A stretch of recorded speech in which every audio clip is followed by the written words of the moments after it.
Mga amigo, prepara kita no. Anda kita aura ya na bira kita con Sir Jonathan Capaya Cruz, alya na Sitio Lunawi, Barangay de Lanzones. Tiene kita que promete kita para dali kita el disuyo tapi dili request ka natin wheelchair.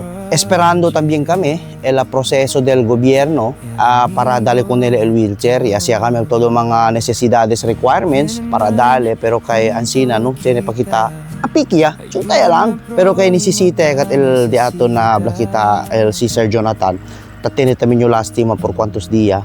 Tiene ka natin kenya dali aura ay presta con no. Pero kay por causa tiene lang un poco de hace pa manera para compone. So ya así quitaste. So mga amigo, el wheelchair, tuwa kita man ya pwede kita man provide.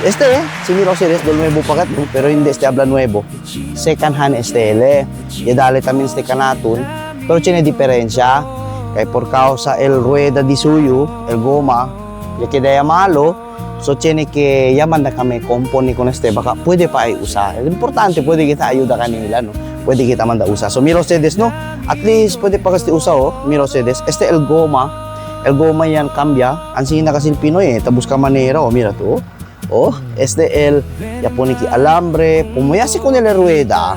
So el liba kita alya con el. De nuevo pa nuevo pa. Pwede pa usa mira to, nuevo pa to.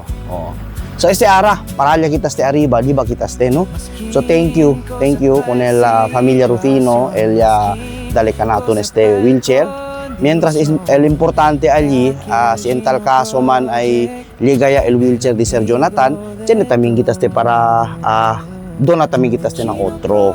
So temporariamente, liba kita para pwede yan de usar. Mientras espera kita, el wheelchair estaba con el gobierno, kaya pidi kita, okay?